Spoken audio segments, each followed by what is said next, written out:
Yes. The internet apparently solved the Jeffrey Epstein case overnight and somehow turned Ellen DeGeneres into a vampire.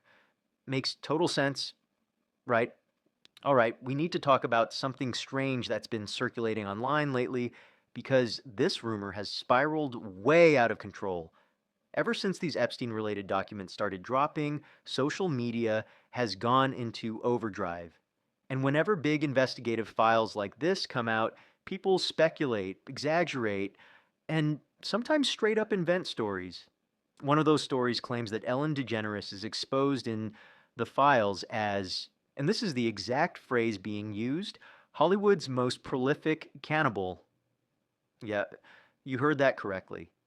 Posts say she ate human flesh, share distorted photos of her face, write bizarre dystopian theories, even label her a vampire. According to multiple insiders have come forward with horrifying revelations. They claim that babies are kept whole in refrigerators, stored cold and intact, just like an ordinary suburban family might keep whole chickens ready for the table. She was already a household name. She had a full staff, including a personal chef trained in Paris. The kind who turned lentils into sculpture. But when it came to certain meals, she didn't let him touch a thing. There was a separate kitchen on her property, stainless steel, private entrance, no security cameras inside. The chef handled the sauces, the garnishes, the staging, but she insisted on doing the hard part herself. Said it grounded her, said it made the energy right. She wore a chef's hat like it was a crown. She believed consumption was transformation, that youth could be taken in, that vitality could be absorbed. She talked about ancient rites, about elites throughout history who understood what the masses didn't. It wasn't framed as cruelty, it was framed as tradition. The dumplings were her signature, folded carefully, almost lovingly, served at private dinners first. Studio heads, rising stars, political donors.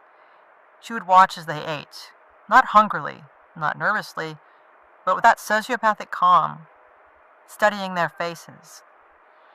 They complimented the seasoning, the texture. She would smile. And she wasn't an anomaly. That was the part that still keeps me up.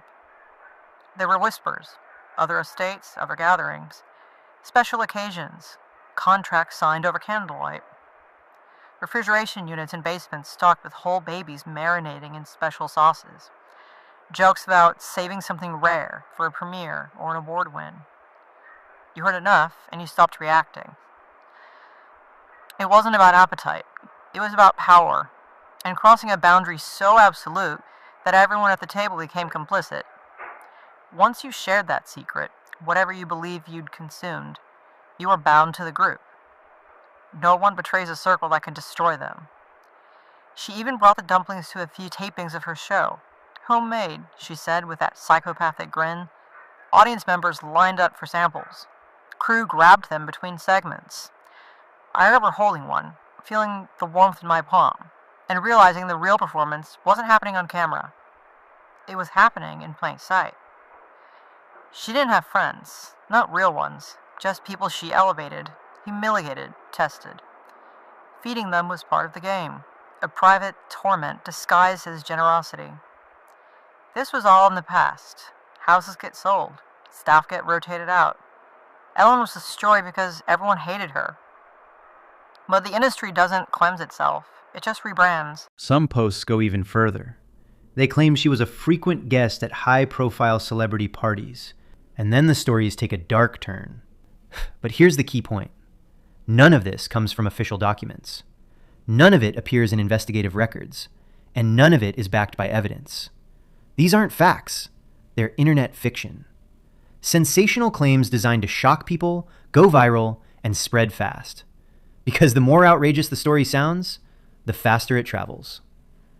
And that's exactly how misinformation works. What are you pushing into the skin? Well, it is an extraction from a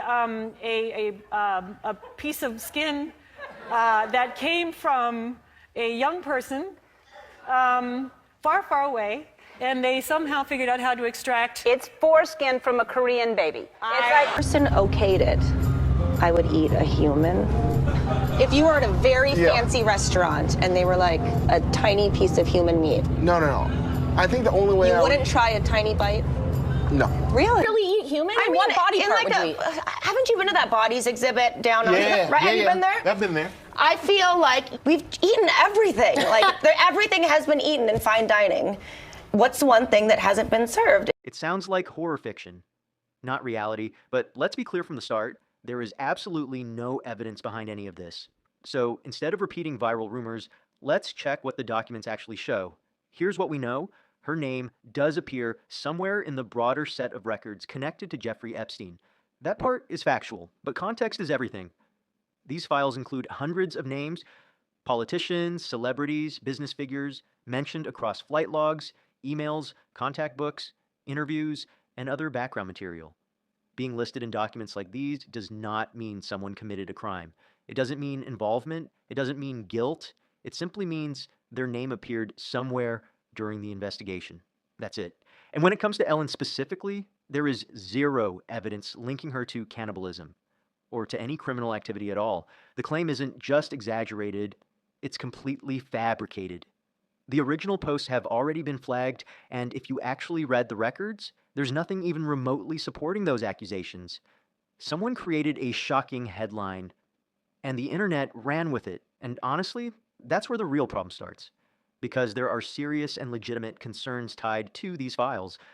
Real questions, real investigations. But when fake stories about vampires and cannibalism flood the conversation, it undermines everything. It makes genuine issues easier to dismiss. That's how misinformation spreads. It doesn't just mislead people, it distracts from what actually matters.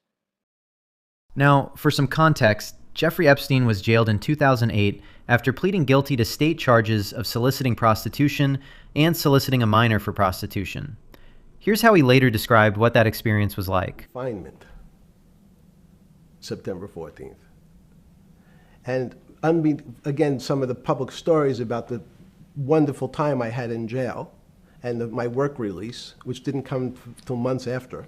I'd been there since June in an 8x10 cell with a bed in the back, a 6-foot bed in the back, a chrome sink with a toilet attached to it, and a little piece of metal sticking out that was supposed to act as a table. So in jail, I was in a place which was called the Special Housing Unit, which is for the roughest, toughest, meanest people.